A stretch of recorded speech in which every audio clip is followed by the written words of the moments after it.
Il est temps de réfléchir un peu sur la question des retraites devant le Conseil constitutionnel. Vous savez que le Conseil a annoncé qu'il statuerait le 14 avril, donc nous avons une bonne semaine devant nous. Alors, il y a deux questions devant le Conseil constitutionnel. Il y a la recevabilité de la proposition de référendum d'initiative partagée, dont l'objet est l'adoption d'une loi disant que la retraite est au plus tard à 62 ans et qu'on ne peut pas aller au-delà, y compris à 64. Et puis la deuxième question, c'est évidemment la validité constitutionnelle de la loi sur les retraites telle qu'elle a été adoptée par le Parlement. Alors sur le premier aspect, le référendum d'initiative partagée, nous savons que c'est une procédure compliquée, elle a été créée pour en réalité quasiment ne pas fonctionner, mais il serait quand même bon qu'une fois au moins elle puisse montrer ce qu'elle apporte à notre démocratie. Alors sur le plan de la recevabilité formelle, nous n'avons aucune difficulté, elle a été déposée dans les délais voulus, il y a le nombre de signatures nécessaires, donc ce n'est pas là-dessus que porte le débat. Le débat porte, à l'initiative du gouvernement d'ailleurs, sur le point de savoir si la proposition entre dans le champ de la politique sociale de la nation, rubrique qui est mentionnée dans l'article 11 de la Constitution. Sur ce point, je n'ai personnellement guère de doute, je ne vois pas comment on pourrait dire qu'une loi qui a pour objet de fixer certaines règles des régimes de retraite n'a pas pour ambition d'être un élément de la politique sociale de la nation. Si la loi sur les retraites, ou cet aspect de la loi sur les retraites, était contraire à la Constitution, comme n'entrant pas dans la politique de la nation, qu'est-ce qu'il faudrait pour y inclure les éléments nécessaires? La deuxième question, elle est plus compliquée. C'est est-ce que la proposition qui a été déposée à l'appui du référendum d'initiative partagée est de caractère normatif? Et là, le débat est permis, car la proposition ne fixe pas une règle, elle fixe une limite, disant la retraite ne peut pas aller au-delà de 62 ans. Et le débat est tout à fait sérieux. Cette proposition est-elle ce que Pierre Mazeaud appelait un neutron législatif, c'est-à-dire une disposition qui n'a aucune portée normative? D'une certaine manière, oui, car on sait très bien que même si cette proposition était adoptée, une loi ultérieure pourrait parfaitement la modifier. Ce n'est pas une proposition d'inscription dans la Constitution, c'est une proposition d'inscription dans la loi. Or, ce que fait une loi, une autre peut le défaire.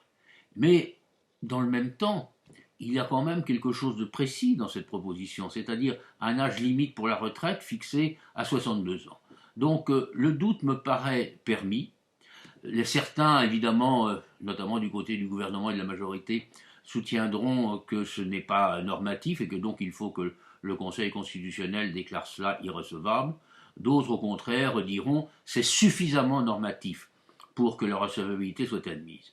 J'ai tendance à penser que lorsqu'il y a un doute sur une proposition de ce type, il faut pencher du côté de ceux qui en sont à l'origine, comme d'ailleurs souvent en matière législative.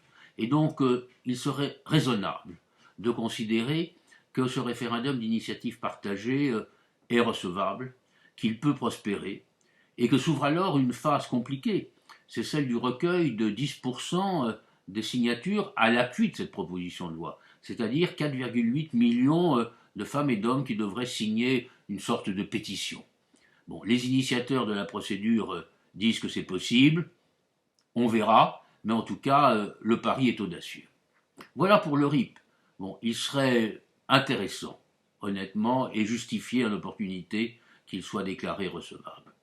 Reste le problème majeur, la loi sur les retraites. Cette loi est-elle ou non conforme à la Constitution? On entend à ce sujet tout et n'importe quoi. Alors, simplement quelques mots de procédure. La critique principale sur la procédure est de dire le gouvernement n'aurait pas dû utiliser l'article 47-1 pour contenir, pour être le véhicule législatif de la réforme des retraites. L'argument, honnêtement, ne vaut pas grand-chose, car même ceux qui contestent le fond de la réforme disent que l'on pouvait utiliser l'article 47-1, mais, souligne quelqu'un, c'est inhabituel. Bon, le fait qu'une procédure soit inhabituelle ne lui confère pas un caractère contraire à la Constitution. Et c'est comme en matière fiscale. En matière fiscale, on sait que l'on peut, lorsqu'on veut modifier un régime fiscal, soit faire une loi ordinaire, soit inscrire les dispositions dans une loi de finances, y compris rectificative. Et là, nous sommes exactement dans le même cas de figure, transposé du côté des finances sociales. Donc la recevabilité de ce point de vue-là me paraît en faveur du projet de loi. Reste ensuite la manière dont la procédure s'est déroulée. Les délais, mais ils sont la conséquence de l'utilisation de l'article 47-1, le fait qu'il y a eu une commission mixte paritaire, elle a conclu, le fait qu'il y a eu l'utilisation de l'article 49 alinéa 3 à l'Assemblée nationale. Tout ceci, pris séparément, ne pose aucun problème de constitutionnalité. En plus, il faut toujours se souvenir qu'il y a un article 20, le gouvernement détermine et conduit la politique de la nation. Alors nous savons que la détermination repose largement sur les initiatives du président de la République, mais conduire la politique de la nation, c'est aussi choisir la procédure la plus expéditive, la plus efficace, lorsqu'on a le choix entre plusieurs procédures, pour arriver au résultat souhaité par le gouvernement. Et de ce côté-là, je ne vois pas non plus quelles sont les critiques. Alors, pour résumer sur ce point, nous avons une suite de procédures qui, chacune prise séparément, est conforme à la Constitution. Est-ce qu'un cumul de procédures conformes à la Constitution peut déboucher sur une procédure contraire à la Constitution? Cela serait quand même assez original et pour tout dire incongru. Alors, le point le plus difficile, le fond de la loi. Aucune difficulté sur le report de 62 à 64 ans, personne ne dit que c'est contraire à la Constitution, et à une époque on était à 65, on est encore à l'intérieur de cette épure. Mais il y a d'un côté des cavaliers législatifs, il n'y a aucun doute, le plus célèbre d'entre eux c'est l'index senior, ces cavaliers législatifs seront censurés par le Conseil constitutionnel, comme il le fait très régulièrement, et sans que cela soulève honnêtement de controverses ou de polémiques.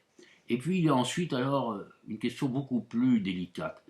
Est-ce que la loi telle qu'elle a été en fin de compte adoptée par le Parlement accroît ou réduit les inégalités entre certaines catégories, entre les hommes et les femmes, entre ceux qui ont commencé à travailler très tôt et ceux qui ont commencé un peu plus tard, ce qu'on appelle les carrières longues et les carrières moins longues.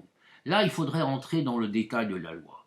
Mais il y a incontestablement un nid possible pour des déclarations d'inconstitutionnalité.